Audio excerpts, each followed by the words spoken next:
policies of sterilization are placed under the guise of population control, a fight against Islamic terrorism, and that birth control have been utilized to fight poverty. After Quelbinur had a forced tubal ligation, she was allowed to be a Chinese instructor in a female camp. For Quelbinur, the trauma was done to occupy and assimilate the Uyghur community.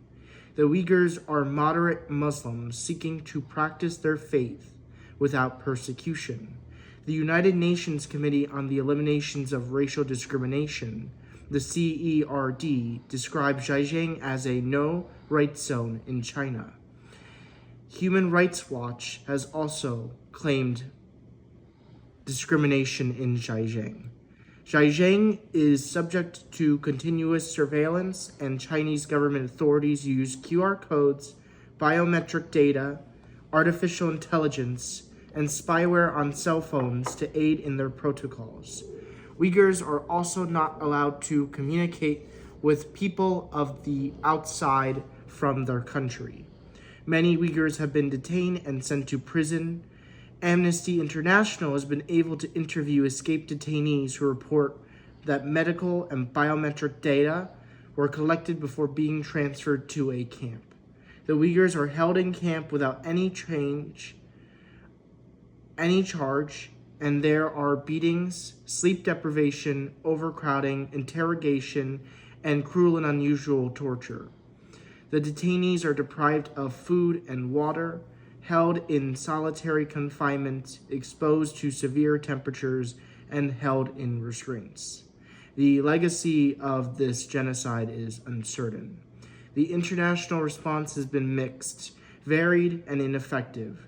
There are expressions of concern, and on June 17, 2020, there was the Uyghur Human Rights Policy Act of 2020. The Global Magnitsky Human Rights Accountability Act allowed for economic sanctions.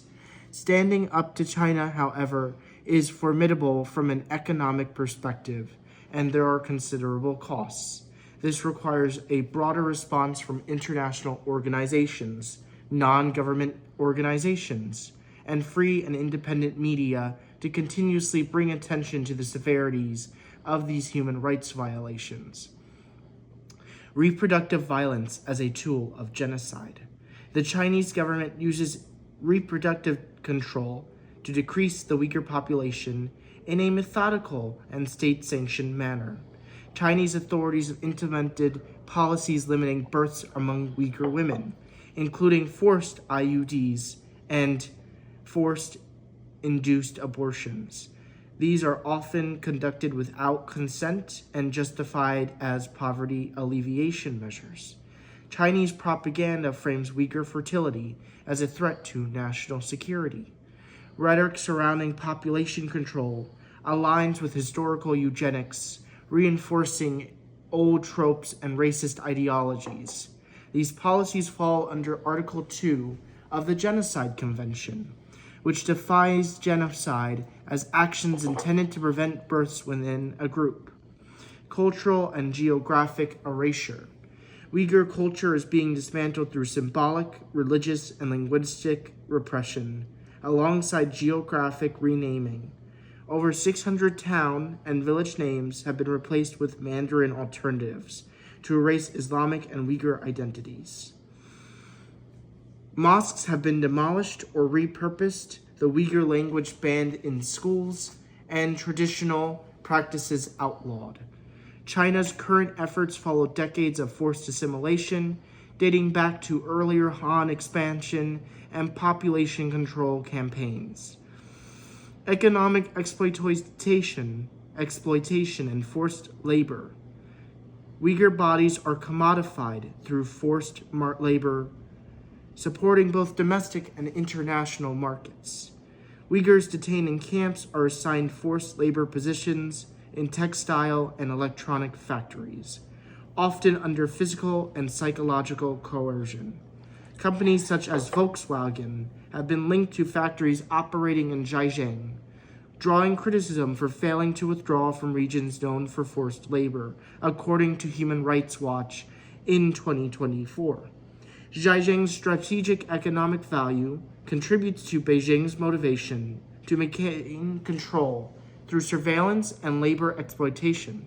These economic justifications deepen the entrenchment of the systemic repression observed. The conclusion that the evidence is clear. China's treatment of Uyghur population in Xinjiang meets the legal and moral definitions of genocide through gender-targeted reproductive violence, the systemic erasure of culture and geography, the use of forced labor. The state enacts policies of profound destruction. While some governments and institutions have responded, many remain silent or inactive. The crisis demands continued attention, international legal accountability, and a commitment from civil society to stand against the erasure of an entire people.